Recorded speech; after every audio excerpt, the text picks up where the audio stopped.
Estamos hoje aqui para a leitura de mais um capítulo do livro O que faz o amor durar.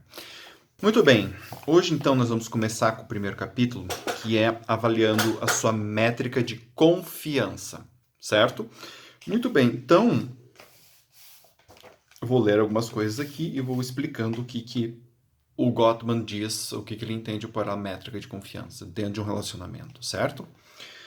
Formulei minha métrica de confiança pensando na lealdade entre as pessoas como uma teoria dos jogos.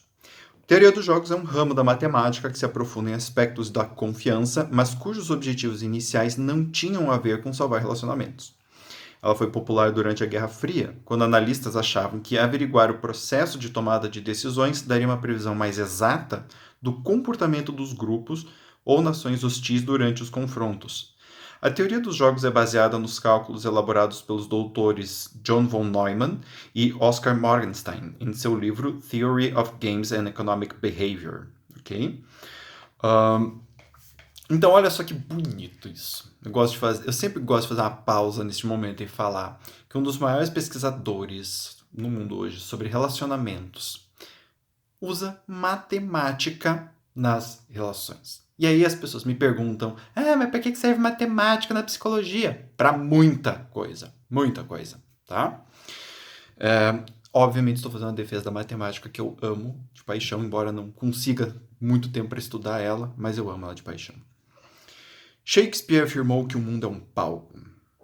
Todavia, para o teórico dos jogos, o mundo é um estádio e somos todos jogadores. Seja nosso confronto durante um jogo de futebol, uma guerra ou uma briga de casais por causa das louças sujas, seguimos certas regras, algumas especificadas, outras não. Na base dessas regras, há a presunção de que somos todos racionais e, portanto, não queremos maximizar nossos próprios benefícios, o que os teóricos do jogo chamam de nossas recompensas. O jogo de soma zero talvez seja o conceito mais consagrado da teoria dos jogos. Em competições desse tipo, cada lado quer maximizar sua própria recompensa e impedir que o oponente tenha conquistas. Aquele famoso jogo de tênis, tá? Então, eu quero ganhar de você. Você não quer perder para mim e você quer ganhar de mim. Então, a minha falha se torna o seu ponto. A tua falha se torna o meu ponto. E o meu bom desempenho se torna a sua falha, tá? Então, eu contra você, tá? Ok? A maioria dos cenários da teoria dos jogos presume que, para que um lado tenha maior recompensa, deve influenciar o que o outro lado faz. Eis um exemplo de um casal em um novo relacionamento. Imagine que Jenny e Al acabaram de se mudar para um condomínio de casais e querem achar a melhor maneira de dividir as detestáveis tarefas do lar. A teoria dos jogos presume que, assim como os Estados Unidos e a União Soviética, Jenny e Al não confiam um no outro. E aí a gente vai começar a brincar um pouco com isso. Como jogadores racionais, Jenny e Al sabem que só há 4 maneiras de dividir as tarefas do lar. Nenhum dos dois limpa a casa, ambos limpam, ou um limpa e outro não. Cada um quer o melhor resultado para si. Tá? Então aqui a gente já começa a ver como que ele estuda de verdade a relação humana, né? Porque esse é um conflito entre todas as pessoas, todos os casais do universo, né? Quem lava, quem não lava, pasta de dente, né? Mexe tudo para cima, mexe tudo para baixo, deixa tudo escambalhado, né? Como é que fica? Então, a história da casa suja de Jenny e Al pode parecer insignificante, porém demonstra com exatidão a falta de confiança. Se vocês não acreditam em seus companheiros, partem do princípio de que um dos dois deve mudar para que você maximize as suas próprias recompensas. Da mesma maneira, seu cônjuge quer mudar o seu comportamento para atender os seus motivos egoístas. Quando há muita falta de confiança, nenhum dos dois inclui o bem-estar do outro nos cálculos. Então aqui a gente já começa a entender um pouco o que ele vai chamar de confiança e de traição. Eu me relaciono com você. Eu quero maximizar o meu bem-estar. E eu não olho para o seu bem-estar. Então nós começamos a disputar. Eu começo a querer mudar o seu comportamento. Eu quero que você mude. Eu quero que você faça ou deixe de fazer coisas porque eu estou olhando para mim e as minhas recompensas. Eu olho para eu. Eu não olho para você. Eu olho para você apenas enquanto alguém que vai ou não dar para eu o que eu quero. E você faz o mesmo, né? Olha que legal. E aí, como você está fazendo o mesmo, o que vai acontecer? Nós vamos começar a brigar. Porque, obviamente, as mudanças de comportamento que eu quero não são as mudanças de comportamento que você quer. E as mudanças de comportamento que você quer não são as que eu quero. Porque você está olhando para você e eu estou olhando para eu, ok? Muito bem. Invertam essa descrição de falta de confiança e terão a minha definição do seu oposto. A confiança não é uma qualidade vaga que cresce entre duas pessoas. É o estado específico que existe quando vocês dois estão dispostos a mudar o seu próprio comportamento para beneficiar o outro. Quanto mais confiança há em um relacionamento, mais vocês cuidam um do outro. Seu parceiro protege e vice-versa. Em uma relação de confiança, vocês sentem prazer quando o outro tem sucesso e preocupação quando ele ou ela está mal.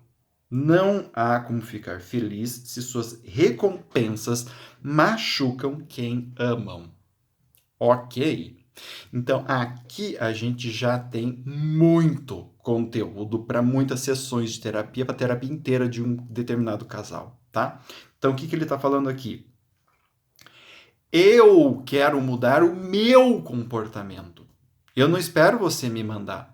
Eu olho para você e eu quero cuidar de você. Não cuidar no sentido de pai, entendeu? Numa coisa paternalista, porque aí também a gente entra, às vezes, em alguns problemas. Mas eu quero ver você satisfeita. Por que eu quero te ver satisfeita? Porque quando você está satisfeita, é melhor para mim. E é melhor para você. E é melhor para nós dois. Então veja a diferença do primeiro quadro. Eu quero o que é melhor para mim. E eu exijo mudanças suas. Eu não estou olhando para você. Eu não estou olhando para a relação. Eu estou olhando para mim. Segundo caso, eu mudo o meu comportamento. Porque isto vai deixar você mais satisfeito. E eu faço isso porque eu quero ver você satisfeita, eu satisfeito e a relação satisfeita. Percebem a gigantesca diferença de um comportamento que mais tarde a gente vai entender com falta de confiança e traição e de um comportamento de confiança, né? Não é simples isso daqui. Quando ele fala aqui, por exemplo, né? Não há como ficar feliz se as suas recompensas machucam quem ama. Gente, isso daqui é tema de terapia de muita gente e de muitos casais. Muitos. Mas ele se fere, ela não gosta, ele não gosta, mas eu quero fazer. Porque eu sou assim, porque isso, porque aquilo, 1,5 milhão de justificativas, né? Então, só nisso daqui, só nessa frasezinha aqui, já tem muito trabalho emocional para ser feito, né? Quanto mais confiança em um relacionamento, mais vocês cuidam um do outro. Seu parceiro protege e vice-versa. Em uma relação de confiança, você sente prazer quando o outro tem sucesso. Isso daqui também é tema de muita terapia. Tem muita gente que não sabe ficar feliz pelo sucesso do outro. Tem muita gente que não se importa com o sucesso do outro. Tem muita gente que está olhando para si, o outro está tendo sucesso, que bom para ele. Cadê o meu? Né? Então, só nesse parágrafo aqui, a gente podia pegar esse parágrafo e ficar assim, o resto do tempo falando sobre esse parágrafo, todos os problemas que giram em torno disso daqui, né? Porque isso daqui já é bastante pano para manga. Tá? Muito bem. Aqui eu vou continuar então a leitura. O pensamento principal de All não vai ser melhor passar o aspirador de pó para que Jenny queira fazer sexo mais tarde. Em vez disso, ele vai pensar, vou passar o aspirador porque Jenny está preocupada em não ficar desgastada que nem a mãe dela, e eu não quero que ela se sinta assim. Então aqui ele está dando um exemplo. Eu não vou ler tudo, porque senão fica uma leitura muito extensa, mas assim, ele fica falando desse caso e do que a Jenny quer, o que o Al quer, e aí ele vai dando vários exemplos aqui a respeito disso. Então, né, uma das recompensas, qual seria uma recompensa do Al? Ter sexo. Qual seria uma recompensa da Jenny? Não ficar estressada que nem a mãe dela ficava. Então aqui ele dá um exemplo do que é pensar de forma egoísta e o que leva à traição. O Al pensar, eu vou passar o aspirador porque eu quero ter sexo. Aqui eu tô olhando para mim. Eu não vou passar o aspirador porque eu tô olhando para você. Eu vou passar o aspirador porque eu quero ter sexo mais tarde. Então você vai ter que dar um jeito de mudar o teu comportamento e ficar toda louca para fazer sexo comigo mais tarde porque eu passei o aspirador. Esse é o pensamento que leva mais tarde à traição, onde a gente tem a falta de confiança, tá?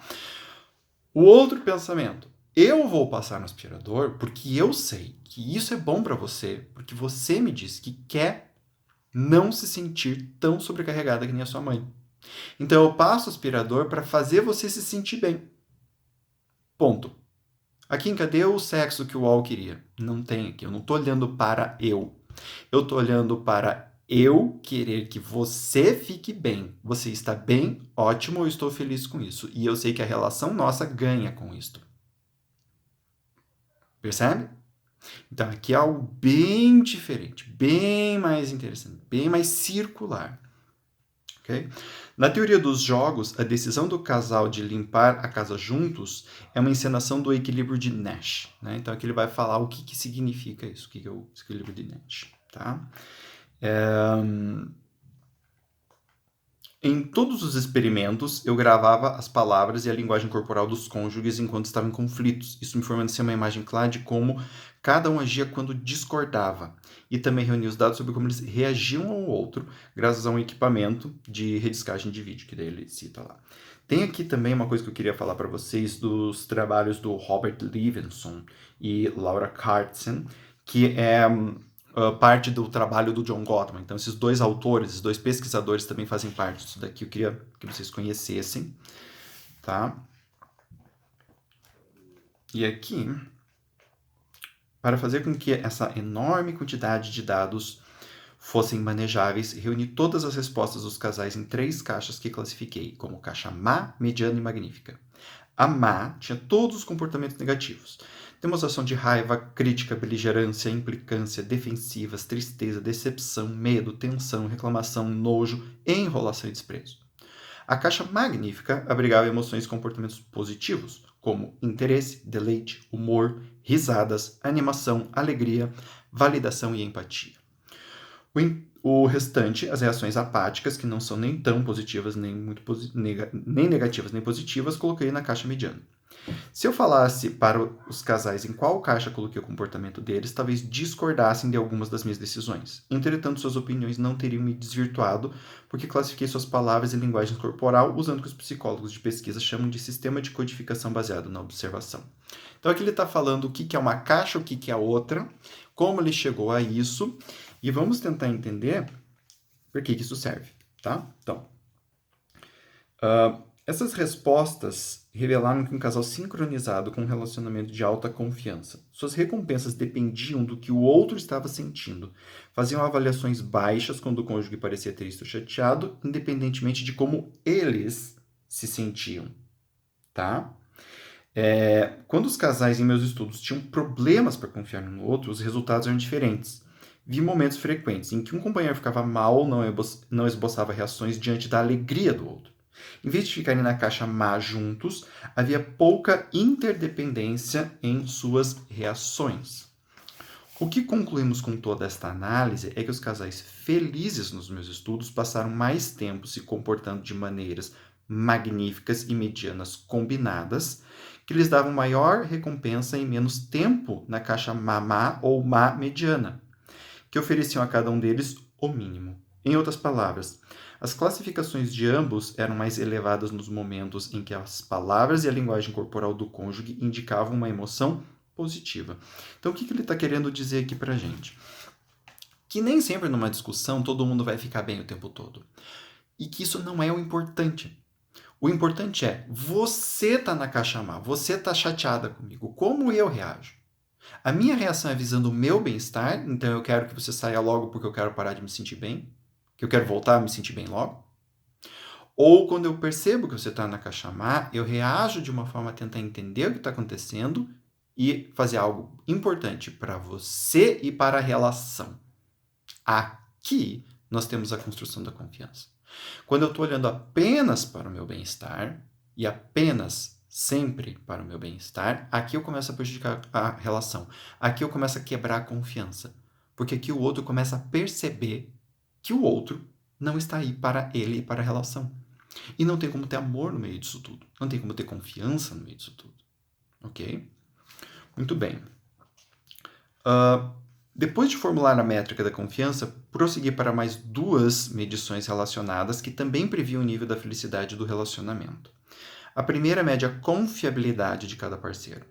Pode parecer impossível de distinguir, mas confiabilidade é diferente de confiança. O valor da confiança mútua de um casal indica até que ponto estão juntos na empreitada e se apoiam, ou seja, é uma coisa do casal. A confiabilidade indica disposição de um dos cônjuges em se sacrificar pelo relacionamento, de às vezes colocar as suas próprias necessidades em segundo plano porque a parceria é mais importante. Então notem que o Gottman ele não está falando de você se sacrificar à torta direito. Ele está falando de você se sacrificar às vezes em prol da relação. Então, se isso é importante para a relação, eu consigo fazer um sacrifício. Se isso é só importante para você, não. Ser importante para o outro e isso alimentar a relação é o ponto de vista. Não é uma questão de eu me anulo e você tem todas as suas recompensas. Porque se eu estou fazendo isso, eu estou no ponto da não confiança. Você ganha tudo, eu perco tudo. Então não é disso que o Gottman fala. Ele fala, eu abro mão de algo porque eu vejo que neste momento, abrir mão disso vai te satisfazer e isso vai retroalimentar a relação. Então eu não estou olhando só para você, que é o oposto de olhar só para mim e dar errado do mesmo jeito. Tá? Então, quando os casais são confiáveis, eles enviam mensagens uns aos outros mostrando que a parceria é única e insubstituível. Durante as sessões de terapia de casal, se chama isso de criação do sagrado, porque sagrado e sacrifício têm as mesmas raízes, né, etiológicas das palavras. Ambas as palavras tiveram origem em práticas religiosas ancestrais que envolviam o sacrifício como forma de veneração.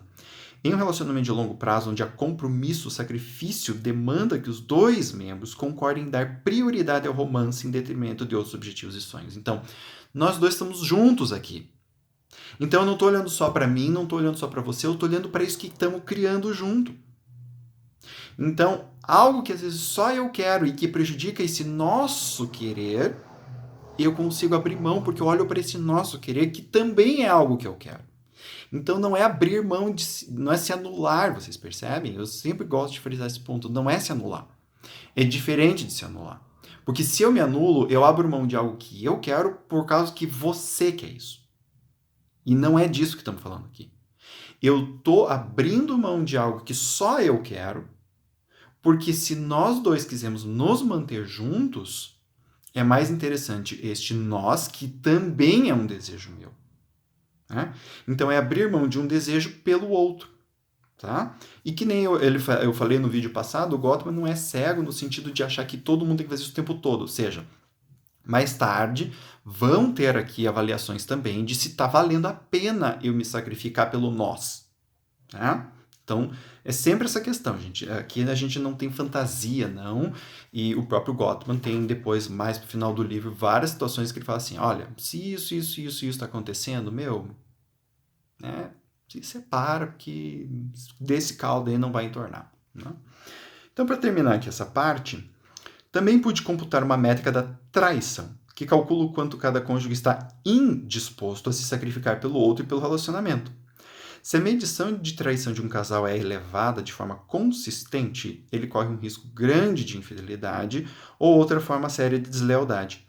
A traição aparece quando os cônjuges apontam seus medidores em direções opostas. A perda dela é o ganho dele, e vice-versa. Sentem-se felizes quando o outro se sente pior. É como se esses casais estivessem sempre jogando uma perigosa partida de damas. Tá? Então, essa ideia da traição, vocês percebem que tem muito a ver sempre com essa ideia de eu estou indisponível para você e para nós e aquilo que te danifica me é bom. Né? Então, assim, que nem o caso lá do eu passar o aspirador não é tão importante para mim, mas você estar disponível para fazer sexo comigo é. Então, se você está passando muito aspirador e está disponível para fazer sexo comigo e está se sentindo sobrecarregada com isso, bom, o problema é seu, porque o que eu quero é sexo com você, então tá tudo bem, eu tô tendo meu sexo, você tá tendo sua sobrecarga, mas esse é um problema seu. Eu não tô afim de olhar para tua sobrecarga, eu tô afim de olhar para o que eu estou ganhando. Só que o que eu estou ganhando está ocorrendo em detrimento do seu malefício. E quando isso é para os dois lados, nós temos uma situação bem complicada, tá? Bom, o que é a métrica da confiança? Bom, aqui assim, calcular métrica de confiança é uma coisa que eu vou falar para vocês comprarem o livro, porque tem aqui uns testezinhos bem legais.